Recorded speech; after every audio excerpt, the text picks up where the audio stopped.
This is ATL Day Ones, part of Locked On Sports Atlanta. And it starts now.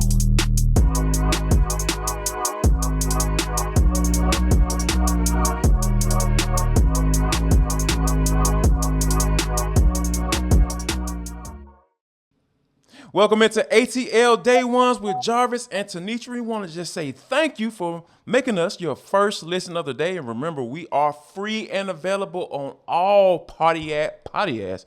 Ooh, what in the world is that word? Audio podcast platforms. Oh, this is not starting off well today. It is Monday. So yeah, make sure you guys, pray for me because, hey, we got off to a little rocky start, but we're going to keep this bad boy rolling. Yeah. Remember, whenever you download your podcast, make sure you leave us a 5-star review. We are there. We are appreciating you guys for leaving us those 5-star reviews. I know a lot of people are talking about how scared they are for me threatening them, but you guys have listened. That's all that matters. Don't forget about the scary part. You have listened, and we really appreciate you for that. We're up over 3,200 subscribers on YouTube. So if you have not subscribed, go ahead and do that for your folk. We really will appreciate that. T, the Atlanta Braves, they doggone kicked the crap out of the Astros. They kicked the crap out of the Mets. And we're going to talk about, the major takeaways from what happened over the weekend. And the Jets and the Falcons got into some joint practices. I'm hearing Super Bowl from Jets analysts. Hell no, ain't no way in the world. We'll talk about that. And last but not least, and for the culture, our guy, Dejounte Murray, is in the news again. And I absolutely love it. Now, but before we get to all that, we got to talk about the Braves. They lose yesterday. With a really great performance by Charlie Morton. He is looking stronger and stronger every day. I think this dude is – I don't know what Charlie Morton takes in the second half of the season, but he needs to keep doing that because he had a good outing. Unfortunately, he didn't get the win. Right. But I think that if you can have a good takeaway from that particular game, it's definitely that Charlie Morton still is looking really good right now. Yeah, I would agree. And if we look at it for the whole homestand, like you said, going 5-2 on that homestand, where coming into it, Jarvis, we heard so many pundits talking about, the Braves went on, a streak in June, and then they followed that up with a late July, early August streak, but wasn't against good teams. It was everybody that was sub 500. Okay, what do you have to say now? Because right, they held their own, right? Right? And in the 2 games that they lost, they were still in it until the 9th inning. So that speaks volumes to what they were able to do as well in walking away, getting ready for hopefully a relatively easy series against the Pirates. And then, of course, a little bit of a challenge there again with the Cardinals. But I say that to say, to me, that was the good. The good was you came up against the Mets and you showed and proved that you were not going to do what you did 2 weeks ago. And then you didn't have a letdown. The emotion of what you did against the Mets, you didn't allow it to spill over and then have a hangover for the Astros or a letdown. Other thing that I thought was good was the pitching. I just, in addition to Charlie Morton, I really was so pleased to see Kyle Wright just kind of bounce back from, a little bit of a struggle there, and just kind of seeing the Braves, Spencer Strider, another one who had, just so very encouraging. Just the confidence he has on the mound. I just get amazed at it. I'm amazed at how confident he is on the mound. It's just throwing 100-mile-per-hour gas. I'll probably have that same amount of confidence as well. But, and you and I were two individuals who, from the gate, when Spencer Strider made his comments against the Mets, we were like, yeah, that's fine. You no problem have that dog in you. Say what you say. And walk, he walked the talk. And the other thing is this, that we try, hey, look, we give the flowers when we're supposed to, and then we go in when we have to. But I want to also give those flowers to Brian Snitker for being very strategic heading into the series in terms of how to use his pitching staff to get himself ready for the Mets so that he could have Max Fried, for example, ready for the likes of Max Scherzer and Jacob deGrom. And so I also think that he did a good job in managing his resources for not one, but 2 big series. I said I've said this like right after that series over with against the Mets. I said that man he outmanaged Buck Showalter. For sure. I give that to him hands down. But we're going to talk about some ugly and some bad from what happened over the weekend. But before we do that, tell the folks about some good they can get from going to betonline.net. Yeah, so there is good because, of course, when you go 5-2 on a homestand, you also whittle away that Mets lead in the NL East. So if you guys are watching on a daily basis to see what the betting odds are for the Braves to win the NL East, then betonline.net is where you go because literally they've got all the sports info, all the betting information that you will need. Now, we talk about that in terms of what you might see with that NL East race. Also, sports developments. Jarvis and I are going to talk about it a little later. The Hawks tried to do some things. Didn't kind of work out. But what does that potentially mean in terms of their odds going up and down? So league reviews for MLB, for NBA, or the Falcons are just a couple of weeks away from the open of the regular season. What's that looking like based on what they've been showing in the preseason? All that information is right there at betonline.net, but also niche sports like MMA or golf, you'll find their information there as well. So as always, stick around, hang out with us. But once you wrap up checking out ATL Day Ones, next step is to go to the website today, betonline.net. You could go on your phone, your laptop, any connected device. And of course, that's where we go to because we like to get the ins and outs for all of the teams that we cover and all of the teams that compete with the teams we cover. So again, that's betonline.net. That's where the game begins. No doubt about it. T, I'm going to go ahead and crank this bad boy, start it off right. The bad for me was Marcell Ozuna actually being in the starting lineup at left field. Like where are the Falcons? I mean, not the Falcons. Where are the Braves right now? Like, they are at a space where they have to put him in. And I think what even got a little bit more bad is when they talked to Brian Snicker after the game, and he was talking about, he's like, yeah, he's still on the team. So, and I needed a left fielder, so that's what it is. I was like, whoa, why is this dude still on this team if we've been talking about like this in this manner? This is bad. This is bad. I think, the report of Ken Rosenthal talking about, they're going to let the legal process play out, and then more likely he's going to be released. And I think that is the perfect solution for this because this is bad right now because he is bad on the field, he's bad in the field, and he's bad off the field. So it's just a lot of bad going on right now and with this situation. I think that, at the end of the day, like, it's time to move on. And whatever the cost is, we'll let it be, T. Yeah, and that's one of those things where you say, darn, I really kind of wish we would have offloaded him before this situation happened because, you could have. And although you would have taken a financial hit, ultimately speaking, it would have been well worth it because, he literally, and not the human being, I'm not being disrespectful to a human, but the player was worthless. The player, yeah. The player was absolutely worthless because the only place he could give you something, because like you said, liability in left field. So the only place he could give you something was at the plate. And oh my God, that was scant. And I'm being nice about it. So again, because it was 183, then it kind of bumped up to 214, then it was trending back to 183 for his, average. And so again, and then I thought about this too, and this is now going back into the man side of it. Right. Where was the humility when he did speak to media after the games? Where was the humility to just realize that, no, this isn't a situation that you found yourself in that, sometimes you've got to work through so that you can get better and it's a good thing. No, bro. Not an injury. You know what I'm saying? No, we're not talking about a Mike Soroka situation, which, by the way, he had another decent rehab start. But we're not talking about that situation where it was out of his control, where he had setback after setback. You made a decision on a game night somewhere outside of Sandy Springs to do what you did. That was a conscious decision that you made. So now it's like, okay, Braves, we understand this isn't the NBA, this isn't the NFL. There's probably not a conduct clause, if you will, where you can use that as an out to get him out of there. So yes, now, like you said, the Braves have to allow the legal process to run its course. But yeah, his days are most definitely numbered. And I think it was just one of those things where Brian Snicker was like, okay, I've got some injuries. I need to have some days off, kind of rotate people out and give them a breather. Dang.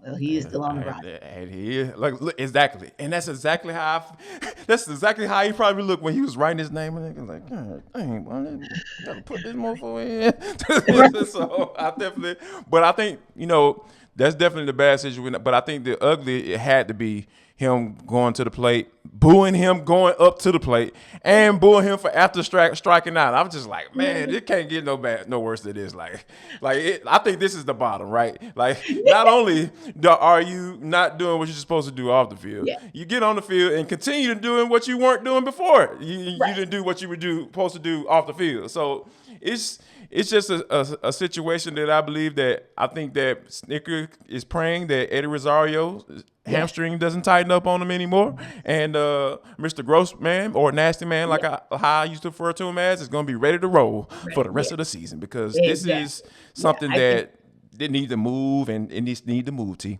You're absolutely right. Once Eddie Rosario is ready to rock and roll and Robbie Grossman is good to go, I think that, and we know that, he could throw William Contreras out there if he needs to. Yes. But so he's got a little bit of backup, but you kind of had to make sure that when Contreras needed to call a game, he was available to call a game from the catcher's position. But once all of those chips just start to fall, and this legal process will probably land concurrently to it, then it's absolutely time to move on, because that was no question the ugly part of this. No doubt about it. But what we hope is more of ugly is tonight when the Falcons take on the New York Jets. T. Woo! You got Jets analysts talking about the Jets look remarkably better than the Falcons and potentially could go on to be in the Super Bowl. Like, I can't wait for this game tonight. We'll talk about that next. What we're looking for. We're going to give you some objective, observations to look for tonight as the Falcons get ready to take on the Jets. Don't go anywhere. This is ATL Day Ones with Jarvis and T, part of Lock. Welcome back to ATL Day Ones. I am Tenitra, and that is Jarvis. And you guys are our number one ride or dies. And how do we know this? It's because you guys have us over 3,100 subscribers over at our Locked On Sports Atlanta network on YouTube. Keep doing what you're doing. We appreciate you. And also, don't forget, it is just as important for you guys to go to wherever you get your podcast, download this podcast, give us some 5-star reviews, and tell a friend about it, because, hey, we try to bring you guys the most amazing content each and every day. And speaking of most amazing, Jarvis, now that we are down to a 3-game preseason versus the old 4-game preseason, this game 2 is now the old dress rehearsal, right? So, surface narratives, T. Surface narratives. Yes. So, assuming that everything goes well, because they're supposed to have some weather conditions up in Jersey tonight, but assuming that everything goes well, then certainly this will give us a preview of the things that you and I are looking forward to seeing, the things that we need to see in order for us to see where this team is and kind of decide in some way, shape, or form where they're going to be in the regular season. But before we do that, let's take a step back and talk about the joint practices. That was something that a lot of the players, when we spoke to them last weekend, they were really excited about the opportunity to just hit somebody. I remember Elijah Wilkinson telling us he was just excited to hit somebody else and go up against somebody else. So the joint practices definitely gave them that. Even with no pads on that Saturday practice, there was still a lot that you could kind of take away. So when you were able to kind of review some of the highlights and the footage and kind of follow what happened in joint practices, what was maybe a takeaway or two from that? The one thing that I thought was kind of interesting was that you start to see, Marcus Mariota maybe struggle a little bit. Desmond Ridder you saw some of his struggles, and you saw the amazement and the awe that people were in when they saw Kyle Pitts put on a uniform, like they had never seen him before. Oh my God, this dude is amazing! Like, would y'all watch any games last year? So I think it was cool to see. Caleb McGarry said, he was looking solid, okay, in pass rush situations, and I think that my favorite guy, of course, I got to mention him, Jermaine Johnson, who I wanted the Falcons to draft. He ended up getting a sack, so I was like, yeah, man, see, dang, why I always got to be right when it comes to these defensive linemen, man? Why I got to be right all the time? But I think it was definitely cool to see, the quarterbacks be put in situations where hey, you're going to have to throw the ball. Like, throw the ball down the field. That's going to be something you're going to have to do. And Mm-hmm. I think that once the game gets going tonight, I think that's what you're going to start looking for. Okay, yeah, you understand that you can use your legs and move the ball up and down the field, Marcus, Mm-hmm. because Yes. he only had 2 completions, Mm-hmm. against the Lions. So I think that that's something that you have to kind of really keep an eye on. But it's good to Agreed. see them to get that work in practice. So hey, when come Mm-hmm. game time, hopefully they can make the necessary adjustments. Yeah, absolutely. And like you said, the first team offense, it was a little iffy there because they couldn't convert in one of those 2-minute drills. And that's really where you want to see when that other team is bringing that pressure. You want to see how the offense reacts overall to that pressure. So that was something where I'm like, I'll be watching to see if there's some adjustments that'll be made for tonight's game. But some of the good, and I'll say a little bit of not so good again, and then we'll Mhm. go into the good. But All one right. of the not so goods as well is, and it's a rarity, so it's nothing that is alarming or concerning for overall. The first team defense was kind of one up, the Falcons' first team defense, that is, was kind of one up by the Jets' first team offense. You rarely ever see somebody outdo AJ Terrell, but we Yeah. did see it just one time. Again, not really. That to me is not that negative because then I come back with the positive, and I like what I saw with Mike Ford, a couple pass breakups when they were in Yeah. 7-on-7, Indeed. and always for us, it's encouraging when we see Isaiah Oliver do anything as he's coming back off that injury and we're trying to Yep. assess exactly where he is. So just to Hmm. be able to take that pass away kind of in the back of the end zone, that's always a good thing as well. So I loved what I saw in those 2 instances. And of course, like you said, we are going to always love what we see in Kyle Pitts. And we'll talk a little bit more about him in a few minutes. But yeah, to me, he was another one of those positives on offense. Now, what are we looking for tonight? We've now had training camp, joint practices. You have a preseason game under your belt, and we know we're 10 days away from another roster cut. So, what is it that you're looking to see in this game tonight? Maybe some growth in some areas or with some individual from game one to game two. I want to see Joe Flacco be put on the ground. So I'm speaking to the defense. So Lorenzo Carter, Arnold Ebiketie, D'Angelo Malone, I need you guys. Grady Jarrett, I need you. I need you. I need you guys to put the quarterback on the ground. Jalen Dalton, go ahead and prove to see why how you've been getting all those reps lately. Yeah, I need you to go ahead and get home. I also want to see Taquan Graham get home again, Mhm, but mhm. he had the penalty and everything like that. So yeah, I want him to get home. I want him to continue to thrive. I want him to continue to grow. I want him to continue to prove that the Falcons were justified in drafting him last year because I had no reasons why to. I'm like, okay, why did y'all draft this dude again? So yeah, Mhm. I want to continue to see that. I wanted to be able to trust this regime when it comes to defensive alignment because Lord knows we haven't trusted one in quite some time. I would probably say about 20 years. Like it's been since they drafted somebody that's worth it a flip. I gotta keep it clean right there, T. But yeah, I think that's for me. I wanted to definitely see because Joe Flacco, he's not a mobile quarterback. He's a Right. statue back there, and Yep. if he plays, I think because Robert Saleh's kind of being a little bit coy about whether or not the starters are Mhm. going to play or not. So Right. I think that if Joe Flacco's in the game, put him on the ground, please, sirs. Absolutely. And before we talk about where I want to see some growth, Jarvis, let's talk about what we always love this. Speaking of growth, homegrown right in our backyard here in Atlanta. Gotta talk to you guys about Coffee AM. Oh my God, this is coffee that's never tasted so good. It is an Atlanta-based small batch coffee roaster, and it is the best one in the entire country. I'm gonna go ahead and tell you that right now because I remember just this morning when I was getting up, I needed to pick me up. I was trying to figure out like, oh my God, what I'm gonna try this time because all of it smells great, but I had to go to that rain. I had to go take a trip to the rainforest, T. And oh my gosh, when I put that coffee in my mouth, pause. It was great. It tasted amazing. I was immediately awake. I was just like, oh yes, time to start my day. It's time to get going. But so, if it's something that you need to pick me up, and you want to be able to taste some really really good coffee, and you need to just smell some good stuff, go to Mhm. coffeeam.com. And here's what they're gonna do once you get there. This is for Locked On Sports Atlanta listeners, just for Mhm. you and viewers. Listen in closely. Go to coffeeam.com/locked on. And then there's going to be a little coupon code box. I want you to go ahead and get your fingers ready. Start typing in the little box. locked on, and you're going to get 15% off your first order. And you're going to be able to purchase coffees, teas, gift sets, whatever you want. You go do it. So, once again, put in the code locked on at coffeeam.com/locked on, and you're going to get 15% off. Go there today and taste the best small batch coffee roaster in the entire country. And like Jarvis said, that is indeed a pick me up. But you know what else would be a pick me up for me? Growth in the run game, and not a lot, because it was nice to see a It was solid. respectable 86 yards. But I would love to see us Can't get. see it again, right? Yeah, no, I want to see more.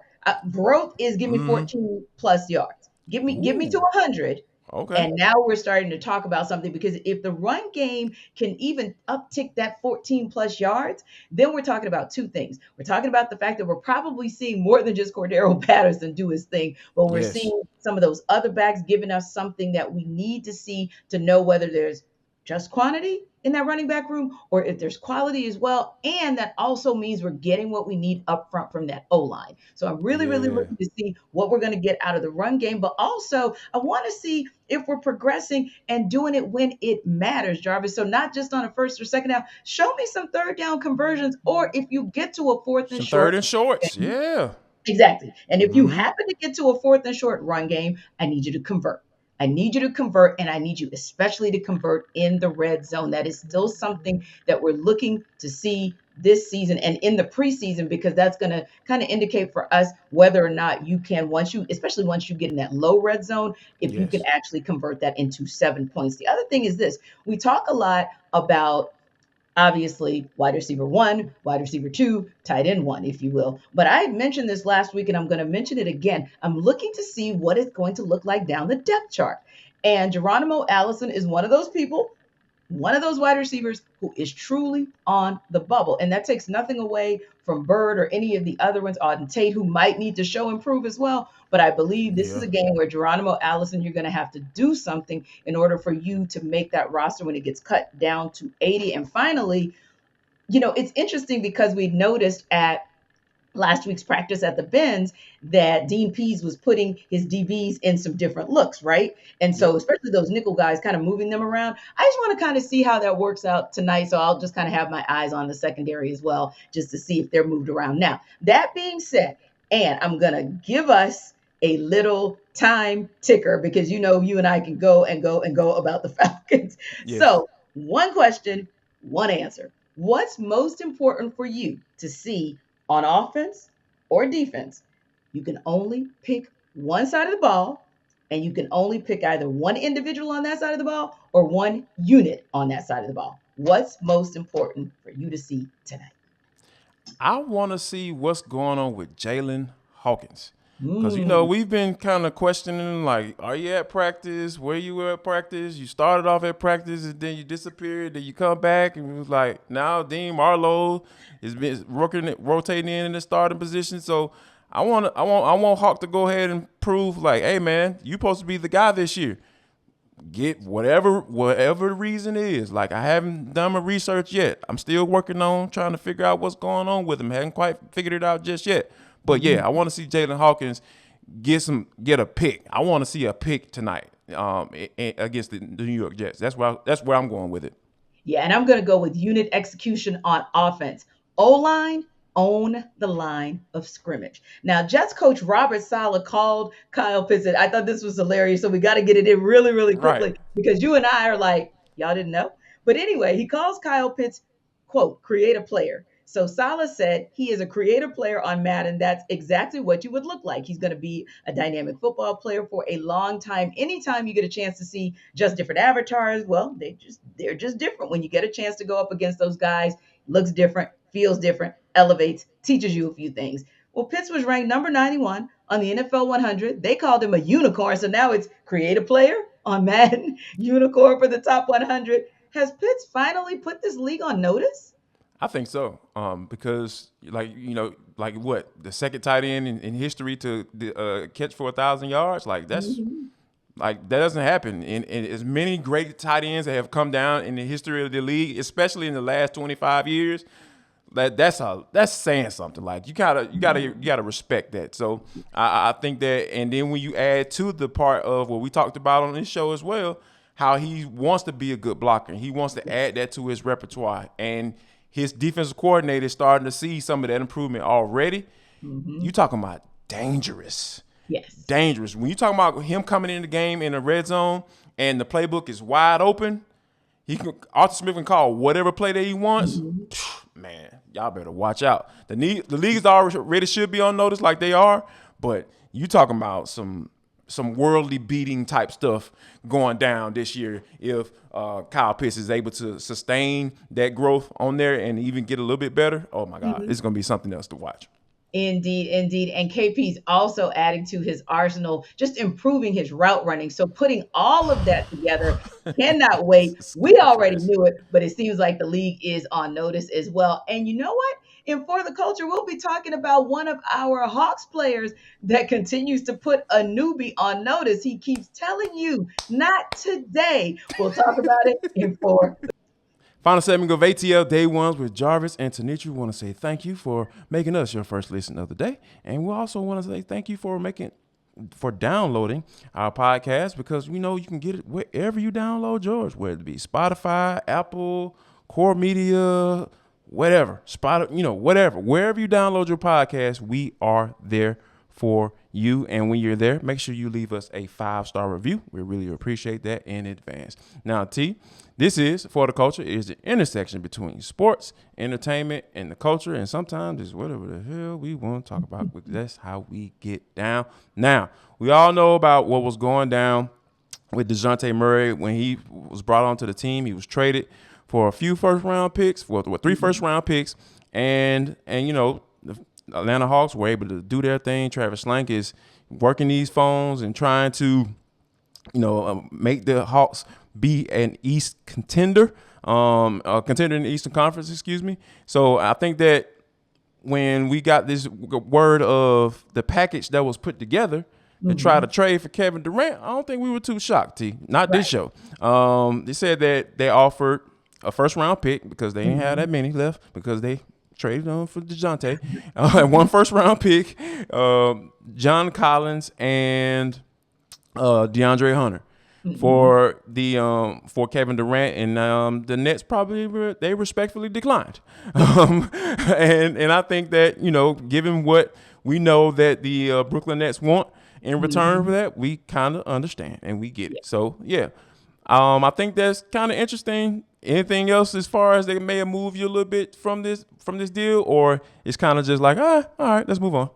Right, exactly. Because like you said, really didn't have maybe as much to give. Like they, really maybe didn't have enough assets for whatever it was that the Nets wanted. Maybe they were looking at more future assets so that they could have some flexibility and some ability to kind of have bargaining chips down the road for whatever it is that they want to do. But I will say this, while the terms weren't shocking to us, because John Collins has always been on the table. And then when you kind of think about Kevin Durant, you kind of know you have to give up that next guy. And that next guy was a wing. You got to give up.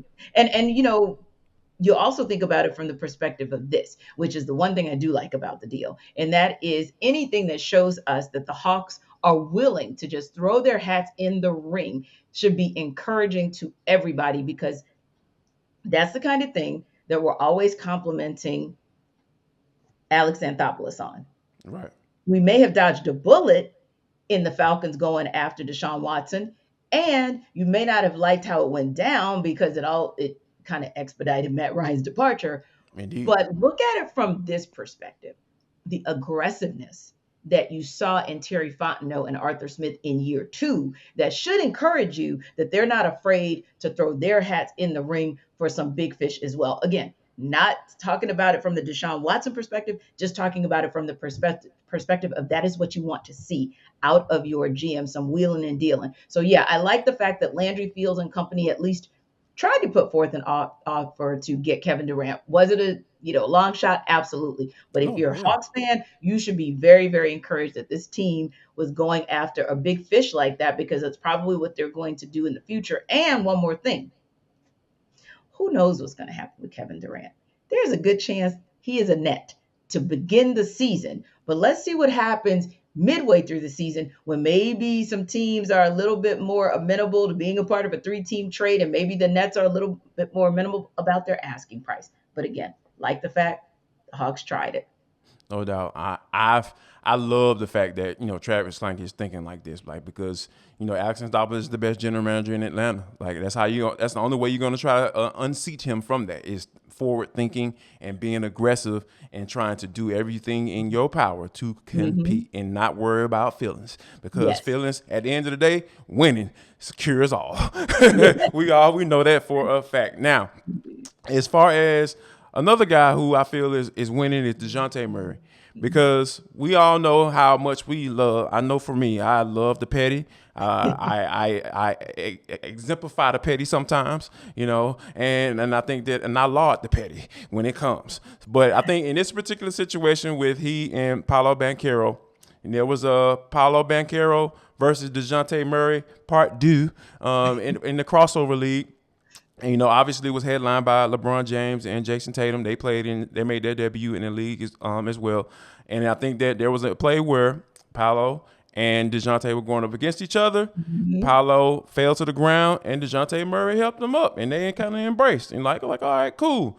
And I think that as much as I want to see this rivalry continue, and as much as I think the NBA wants to see this rivalry continue because they are playing very early in the season, I think it's pretty cool that these guys kind of, like, all right, man, we're all good, it's all love. Yes. But, please believe, I still want him to bust his behind on that court, though. No question. Like, yeah, you can be nice here and there. It's okay, Dejounte. But what I need you to do is just every now and again, whether you got to give him a little bump, or whatever you have to do, kind of take him off the block.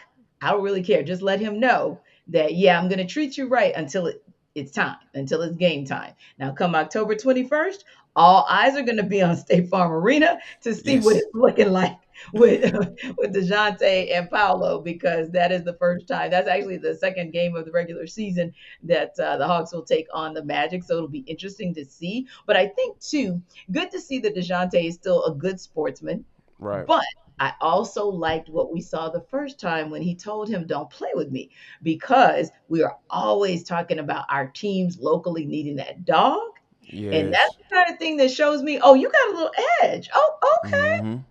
We like it a lot. So keep doing that. You can, pick him up off the ground, but just make sure you knock him down on the 21st. Okay.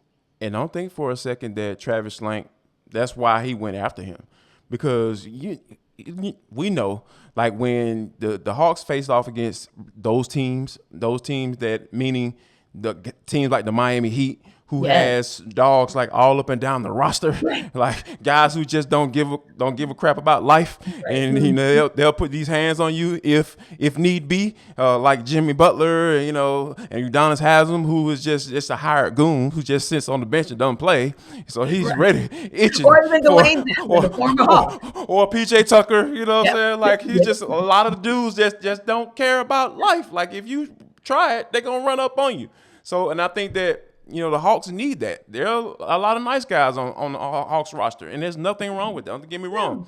But you need a good mixture of nice and guys who are about that life. And I think Dejounte Murray has proved already that he's about that life. So you definitely want him to bring that type of mentality onto the court, because a lot of times that stuff is contagious. You're like, and you want that to wear off on everybody. You want everybody to get a little bit of taste of that dog. Like, go on JC, man, go and see what Dejounte going on. If you doggone get right on those boards, he gonna find you on offense, because Dejounte is a shot creator. So I think just the makeup of this team, I'm like I said before during our break, I'm super excited about this team. I haven't been excited about the Hawks in quite some time, not even before the 60-game winner.